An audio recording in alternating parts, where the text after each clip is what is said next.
नमस्कार. आज आपण इयत्ता 6वी सामान्य विज्ञान यामधील 9वा धडा गती व गतीचे प्रकार हा पाठ पाहणार आहोत. त्याआधी पहा तर तुम्हाला चित्र दिसत आहे का? हो. निरीक्षण करा अगोदर आणि मग चर्चा करा. काय दिसते पहिल्या चित्रात? लात मारत आहे. हां, एका मुलाने फुटबॉलला लात मारलेली आहे. त्यानंतर दुसऱ्या चित्रात काय आहे? हां, भोवरा काय आहे? कोणत्या दिशेत फिरतो रे तो? कसा फिरतो भोवरा? गोल गोल फिरतो. बरोबर आहे. तिसऱ्या चित्रात काय आहे? बॉल वरती फेकून तो त्याचा झेल घेत आहे. चौथ्या चित्रात अच्छा, वरचं चित्र पाहिलं का तुम्ही? विमान. हा, विमान आकाशात उडत आहे आणि त्या खाली एक माणूस खाली बसून काय करत आहे? हा, मडकी कोण तयार करतं? कुंभार. ठीक आहे. आता ह्या सगळ्या गतिमान वस्तू आहे. काय आहे हे? आपल्याला रोजच्या जीवनात अनेक वस्तूंमध्ये हालचाल होताना दिसते. हालचाल होणाऱ्या वस्तू गतिमान आहेत असे आपण म्हणतो. वरील चित्रात कोणत्या वस्तू गतिमान अवस्थेत दिसत आहेत, त्यांच्या गतीमध्ये कोणते फरक दिसतात त्याची वर्गात चर्चा करा. आता कोणकोणत्या वस्तू गतिमान दिसतात तुम्हाला? बॉल गतिमान आहे. फुटबॉल. हा, तो मुलाने वरती फेकलेला बॉल. विमान पण गतिमान आहे. त्यानंतर तो कुंभार आहे का गतिमान? नाही, पण त्याच्या हातातलं जे तो मडकी बनवत आहे त्याला गती आहे, त्याच्या चाकाला. बरोबर आहे का? चला तर मग आता गती म्हणजे काय ते पण आपण व्यवस्थित समजावून घेऊया. बस गती. बसची वाट पाहत बस थांब्यावर थांबले असता इतर वाहने गतिमान स्थितीत पळताना दिसतात किंवा तुम्ही गतिमान असताना स्थिर वस्तू गतिमान झाल्याचे भासते. उदाहरणार्थ, रेल्वेतून प्रवास करताना मागे पळणारी झाडे. निरीक्षण करणाऱ्याला एखादी वस्तू सतत जागा बदलत असताना दिसत असेल तर ती वस्तू गतिमान आहे असे म्हणतात. वस्तूचे विस्थापन म्हणजे स्थान बदलणे होय. गतिमान वस्तूचे सतत विस्थापन होत असते. आता कधी कधी आपण बस स्टॉपवर बसतो बसची वाट पाहत. आपली बस नाही आली तोपर्यंत आपण बसतो. त्यावेळेस इतर सगळे वाहने आपल्याला गतिमान स्थितीत पळताना दिसतात की नाही रे? आणि ज्यावेळेस आपण बसमध्ये किंवा रेल्वेमध्ये प्रवास करत असतो त्यावेळेस आपल्याला झाडे पळताना दिसतात.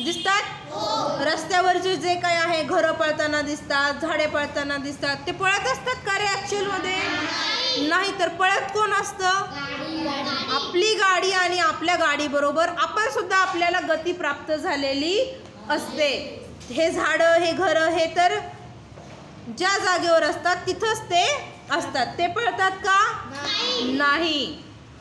तर म्हणजे त्या वस्तूचे किंवा त्या गाडीचे विस्थापन होते. विस्थापन म्हणजे स्थान बदलणे. एका स्टेशनवरून दुसऱ्या स्टेशनवर जाते म्हणजे ती तिचं स्थान बदलते, तिची जागा बदलते. बरोबर आहे? म्हणजेच विस्थापन म्हणजे काय? स्थान बदलणे. विस्थापन म्हणजे गतिमान वस्तूचे सतत विस्थापन होत असते. ज्या ज्या गतिमान वस्तू असतात त्यांचे विस्थापन होत असते.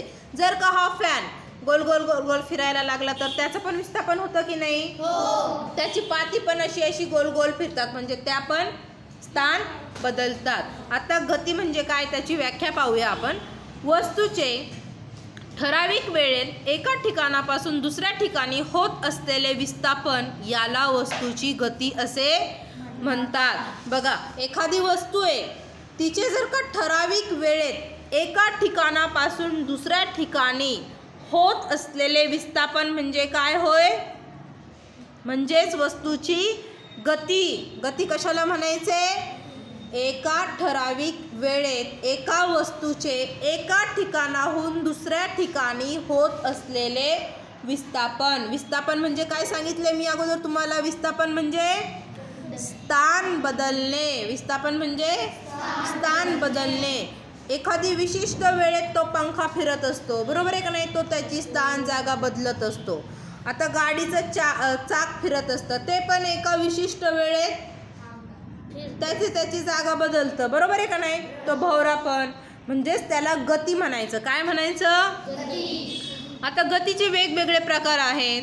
तर आपण पहिला प्रकार पाहूया, रेषीय गती. पहिला प्रकार रेल्वे गाडी व रस्त्यावरून येणारी जाणारी गतिमान वाहने ही एका सरळ रेषेत अथवा एकाच दिशेने येत असतात. यावरून एकाच रेषेत वस्तूचे विस्थापन होत असेल तर त्या वस्तूची गती रेषीय गती आहे असे आपण म्हणतो. रेल्वे गाडी पाहिली तुम्ही, ती बरोबर एकाच दिशेने जाते का नाही? गाडी पण एकाच दिशेने जात असते किंवा येत असते. तर ह्यालाच काय म्हणायचं? रेषीय गती. तर रेषीय गतीची व्याख्या काय आहे? एकाच रेषेत वस्तूचे विस्थापन होत असेल तर त्या वस्तूची गती रेषीय गती आहे असे आपण म्हणतो.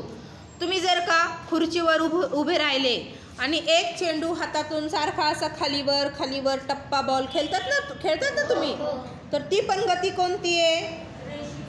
रेषीय गती. कोणती गती आहे ती? रेषीय गती.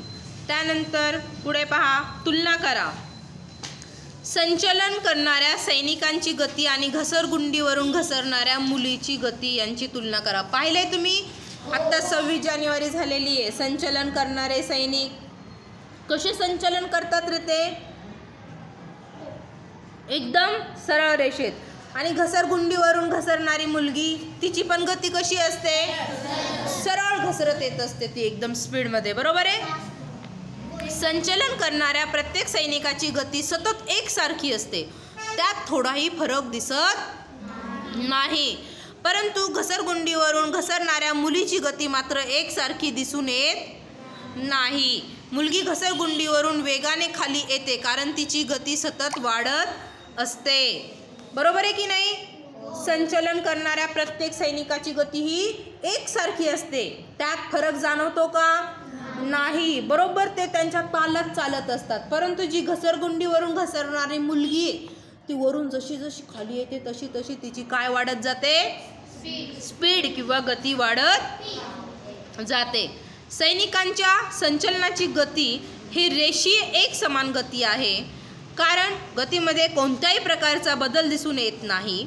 घसरगुंडीवरून घसरणाऱ्या मुलीची गती रेषीय असमान गती आहे असे दिसून येते. हे पहा, सैनिकाचे संचलन हे रेषीय समान गतीचं उदाहरण आहे. कशाचं? रेषीय एकसमान गती. एकसारखे चालतात. परंतु घसरगुंडीवरून जी मुलगी येते ती कशी आहे? रेषीय आहे, परंतु एकसमान असते का? नाही, तिची गती असमान, कधी बदलत जात असते. यावरूनच रेषीय गतीचे 2 प्रमुख प्रकार आहेत. पहिला प्रकार कोणता आहे? रेषीय एकसमान गती. आणि दुसरा प्रकार कोणता आहे? रेषीय असमान गती. आता रेषीय एकसमान गती म्हणजे काय ते पाहूया. एकक कालावधीत एका सरळ रेषेत जाणाऱ्या वस्तूने पार केलेले अंतर जेव्हा सतत सारखेच असते तेव्हा त्या गतीला रेषीय एकसमान गती असे म्हणतात. बघा, एकक कालावधीत एका सरळ रेषेत जाणाऱ्या वस्तूने पार केलेले अंतर जेव्हा सतत सारखेच असते तेव्हा त्याला काय म्हणायचं? रेषीय एकसमान गती. आणि असमान गती म्हणजे ते अंतर जेव्हा सारखे सतत बदलत असते तेव्हा त्याला रेषीय असमान गती म्हणायचं. अंतर सारखं असेल तर एकसमान, आणि अंतर जर का बदलत असेल तर असमान गती.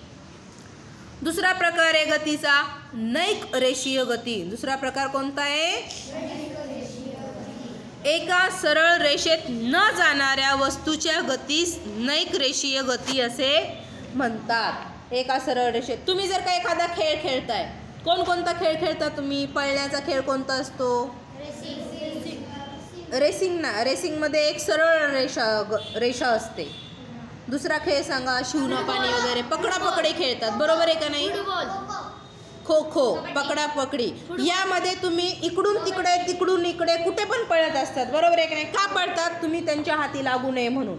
तर ही झाली नैक रेषीय गती. नैक रेषीय म्हणजे एका रेषेत नाही, कुठेही पळणे. एका सरळ रेषेत न जाणाऱ्या वस्तूच्या गतीस नैक रेषीय गती म्हणतात. आता खाली एक हे दिसते तुम्हाला, मुलगी झोका खेळते, दिसते का? तिची गती कशी आहे रे? सरळ आहे का?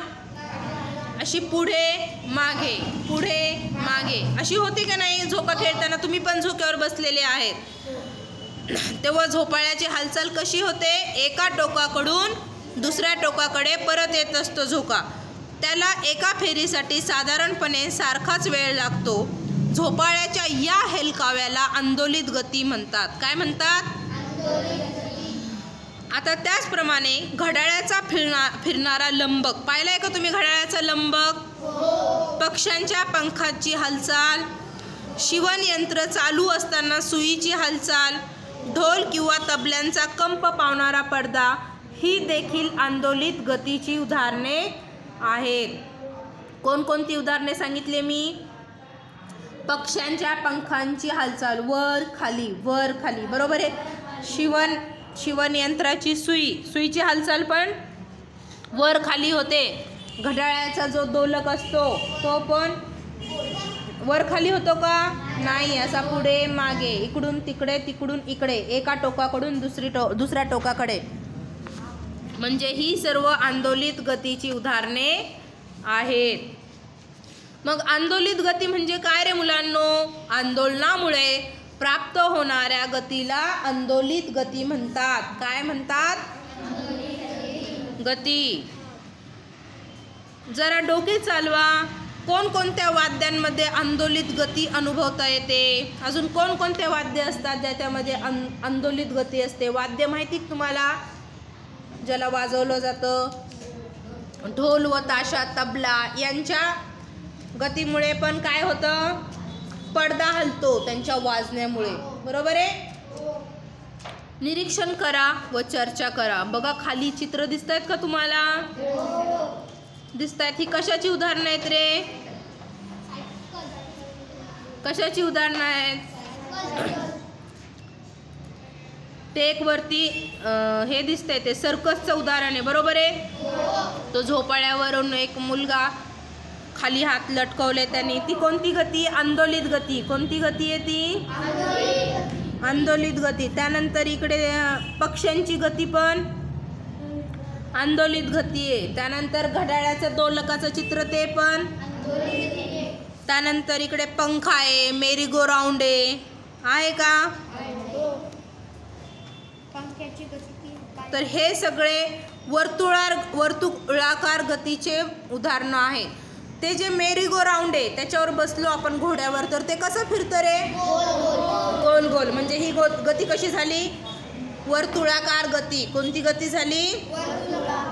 पंखा फिरतो तो पण कसा फिरतो? म्हणजे ही गती कोणती झाली?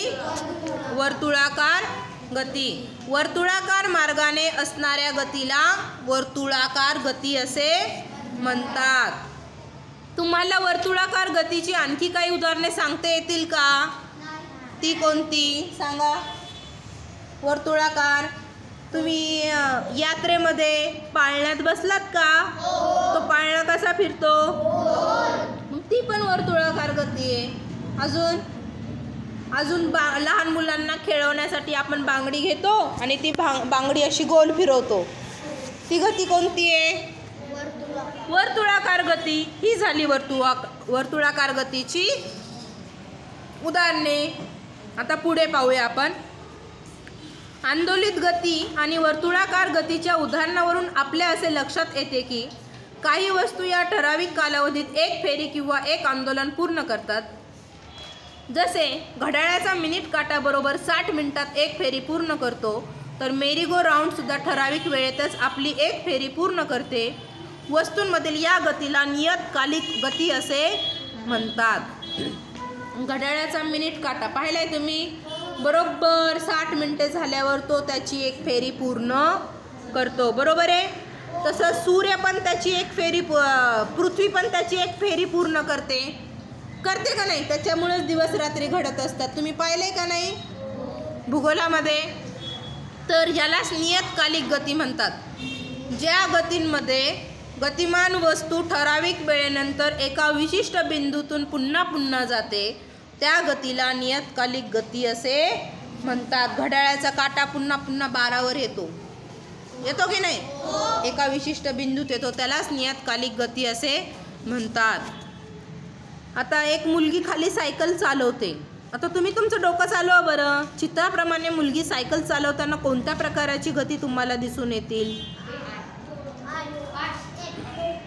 पण गती कोणती आहे? गती रेषीय गती आहे का? ती एका रेषेत आहे का? नाही. मग गोलाकार वर्तुळाकार गती आहे. अजून नियतकालिक गती पण म्हणता येईल. ती एका विशिष्ट वेळेतून पुन्हा त्या ठिकाणी येत असेल की नाही? आता पुढे पहा. बागेत खेळणारी मुले दिसत आहेत. पुढच्या पानावर दिसत आहेत. फुलपाखरू उडत आहेत. त्यानंतर एक मुलगा काय खेळत आहे? बॉल. बागेतील फुलपाखराच्या मागे धावताना तुम्ही एका निश्चित मार्गावरून किंवा एकाच दिशेने धावता का? नाही. फुलपाखरू बरोबर एकाच रेषेत धावतं का रे? कधी इकडे कधी तिकडे. इकडे जावं तर इकडे पळतं, पुढे जावं तर मागे पळतं की नाही? म्हणजे त्याची गती ही वेगवेगळ्या दिशेने असते. तर हा मुलगा पण बॉल खेळतोय, त्याची पण दिशा एक आहे का? नाही, नक्कीच नाही. फुलपाखरू सतत एका फुलावरून दुसऱ्या फुलावर जाते. त्याच्या गतीला कोणतीही निश्चित दिशा नसते. अशा गतीला यादृच्छिक गती म्हणतात. कोणती गती म्हणतात? यादृच्छिक. आता यादृच्छिक गती म्हणजे काय? ज्या गतीची दिशा व चाल सतत बदलत असते त्या गतीला यादृच्छिक गती असे म्हणतात. फुटबॉलच्या खेळातील खेळाडूंची गती सुद्धा याच प्रकारची असते. रांगणारे बाळ पाहिले तुम्ही? रांगणारे बाळ ते कधी एका रेषेत पळतं का? त्याची गती पण यादृच्छिक गती असते. भटकी जनावरे पाहिले का तुम्ही? गाई गुरं सोडलेली असतात चरायला, त्यांची गती पण कशी असते? यादृच्छिक. वेगवेगळ्या दिशेने ते जात असतात, येत असतात. आता पुढे पाहूया आपण. यादृच्छिक गती झाल्यानंतर पाहूया चाल. एक बस सोलापूर ते पुणे असे सुमारे 200 किलोमीटर अंतर 5 तासात पार करते, तर बस एका तासात किती अंतर पार करते? हे उदाहरण सोडवताना आपण पार केलेले अंतर आणि ते अंतर पार करण्यास लागणारा वेळ यांचे गुणोत्तर काढतो. आपण गुणोत्तर शिकलोय गणितामध्ये, शिकलोय का नाही? तर आपण चालचं कसं गुणोत्तर आहे बघा. चाल बरोबर पार केलेले अंतर भागिले अंतर पार करण्यास लागणारा वेळ. आता इथं आपल्याला दिलेलं आहे एक बस सोलापूर ते पुणे असे सुमारे किती किलोमीटर अंतर? 200 किलोमीटर अंतर किती तासात पूर्ण करते? 5 तासात. 200 किलोमीटर अंतर 5 तासात पूर्ण करते. तर बस एका तासात किती अंतर पार करते? तर 200 भागिले 5. कितीचा भाग जाईल? 200 भागिले 5. तर 200तलं शेवटच्या शून्याला झाकायचं. 20 झाले. 5 चोक 20 आणि हा शून्य दिला तर 4वर शून्य किती झाले? 40. म्हणजे ही बस एका तासात 40 किलोमीटर अंतर पार करेल. आता चाल म्हणजे काय? एकक कालावधीत वस्तूने पार केलेल्या अंतरास त्या वस्तूची चाल म्हणतात. त्याचे एकक काय आहे? किलोमीटर पर तास किंवा मीटर पर सेकंद. काय आहे चालचे एकक सांगा? किलोमीटर पर तास किंवा मीटर पर सेकंद. आता ह्या वरच्या गुणोत्तरावरून आपण आपल्याला बसने एकक कालावधीत पार केलेले अंतर काढले आत्ताच. काढले का नाही? 40 किलोमीटर पर आवर. एका तासाला किती किलोमीटर जाते? 40. हे नेहमी लक्षात ठेवा. एखादी वस्तू गतिमान असताना तिला एकाच प्रकारची गती असेल असे नाही. कोणतीही वस्तू गतिमान आहे, तुम्ही पण पळताय तर तुम्ही गतिमान आहे, पण तुमची एकाच प्रकारची गती असेल का? कधी तुम्ही एका रेषेत पळाल, कधी गोल गोल पळाल, वर्तुळाकार. बरोबर? तर काय काय शिकलो आपण सांगा बरं?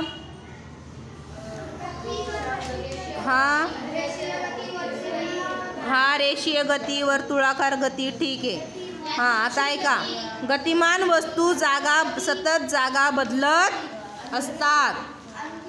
रेषीय एकसमान आणि रेषीय असमान, आंदोलित, वर्तुळाकार, नियतकालिक आणि यादृच्छिक हे गतीचे विविध प्रकार आहेत. किती प्रकार आहेत ते? एकूण 7 प्रकार पाहिलेले आहेत आपण. किती? 7. एकक कालावधीत वस्तूने पार केलेल्या अंतरास त्या वस्तूची चाल म्हणतात. एका विशिष्ट अंतर पार करण्यास किती वेळ लागेल हे त्या वस्तूच्या चालीवर अवलंबून असते. या प्रकारे आपण गती व गतीचे प्रकार हा धडा पाहिलेला आहे. यानंतर आपण याचा स्वाध्यायाचा दुसरा व्हिडिओ पाहणार आहोत. धन्यवाद.